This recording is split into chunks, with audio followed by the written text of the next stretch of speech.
చాలా చాలా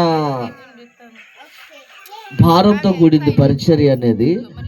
ఆ పరిచర్య ఎలా జరగాలి, ఆ పరిచర్య చేసేవాళ్ళు ఎలా జరిగిస్తారు, లేదా పరిచర్య జరిగించే వారికి అర్హత ఉన్న వాళ్ళకి అప్పగిస్తాడా, అర్హత లేని వాడికి ఆ పరిచర్యను అప్పగిస్తాడా అని అంటే, అర్హత కలిగిన వారికి మాత్రమే పరిచర్య అప్పగించబడుతుంది. అందరికీ కాదు, కొందరికి మాత్రమే.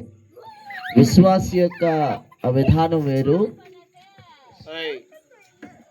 విశ్వాస యొక్క విధానం వేరు, పరిచారుడి యొక్క విధానం వేరు, కాపురి యొక్క విధానం వేరు.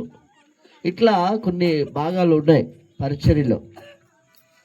అయితే ప్రాముఖ్యంగా పరిచర్య చేసే ఎవరైనా సరే, పరిచర్య జరిగించాలనుకుంటున్న వారు ఎవరైనా సరే, దేవుడు నిన్ను ఎంతో నమ్మితేనే ఆ పరిచర్య నీ దాకా వస్తుంది. మనం ఏమనుకుంటామంటే జనరల్గా తీసుకుంటాం, ఆదివారం వచ్చింది సిస్టమ్ పెట్టాలి, లేదంటే బుధవారం వచ్చింది యవనస్తుల గుడికి సిస్టమ్ పెట్టాలి, శుక్రవారం వచ్చింది స్త్రీల ఆరాధనకి సిస్టమ్ పెట్టాలి, నా పని నేను చేసి పక్కతో అయిపోతే జనరల్గా తీసుకుంటాం. కానీ దేవుని వాక్యం చెబుతుంది, దేవుడు నిన్ను నమ్మాడు కాబట్టి ఆ పరిచర్యని నీకు అప్పగించాడు. దేవుడు నమ్మకపోతే ఆ పరిచర్య మనకి అప్పగించబడదు. గుర్తుపెట్టుకోవాలి. పరిచర్య చేయటం అంటే ఆశామాష కాదు. ఈరోజు చాలా మంది ఆ పరిచర్య చేయటం అంటే జనరల్ అనుకుంటున్నారు, కానీ పరిచర్య చేయటం అంటే ఆశామాష కాదు. దేవుని మందిరంలో సీపురు పుల్ల కదిలించినా కానీ దేవుని పరిధిలోకి వెళ్ళిపోతుంది.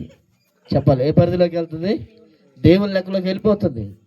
ఆ కష్టానికి ప్రతిఫలం సావుకుడు ఇవ్వకపోవచ్చు, సంఘం ఇవ్వకపోవచ్చు. గుర్తుపెట్టుకో, సావుకుడు ఇవ్వకపోవచ్చు, సంఘం ఇవ్వకపోవచ్చు, కానీ దేవుడు మాత్రం ఖచ్చితంగా చేసిన పరిచర్యకు తగిన ప్రతిఫలం, ఆ పరిచర్య జరిగించే ప్రతి యవనస్తుడికి కానీ ఎవరైతే జరిగిస్తున్నారో ఆ పరిచర్యను ప్రతి ఒక్కరికి కూడా తగిన ప్రతిఫలము, తగిన ఆశీర్వాదము దేవుడు ఇస్తాడు. దేవుని స్తోత్రం. దేవుడు ప్రతిది కూడా మనము పాత నిబంధన నుంచి కొత్త నిబంధన వరకు కూడా చాలా విషయాలు మనం చూసుకుంటూ వస్తే, ఒకరి కాలం అయిపోయినాక మరొకరికి, మరొకరి కాలం అయిపోయినాక మరొకరికి, మరొకరి కాలం అయిపోయినాక మరొకరికి పరిచర్యని దేవుడు మారుస్తూ వచ్చాడు, ఇశ్రాయేలు ప్రజలను అప్పగిస్తూ వచ్చాడు. అయితే చూడండి, మోషే కాలం అయిపోయిన తర్వాత, మోషే టైము అయిపోయిన తర్వాత మనం చూసినట్టయితే అక్కడ ద్వితీయోపదేశ కాండము 34వ అధ్యాయము 9వ వచనం మనం చూస్తే, అక్కడ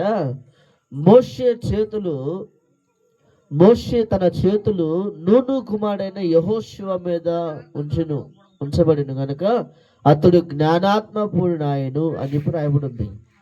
అంటే మోషే టైం అయిపోయింది, మోషే కాలం అయిపోయింది. మోషే వెళ్ళిపోతూ చెప్తున్నాడు, దేవుడు నిన్ను అభిషేకించమన్నాడు, దేవుడు నిన్ను ఎన్నుకున్నాడు, దేవుడు నిన్ను ఏర్పరచుకున్నాడు, ఆయన పని నిన్ను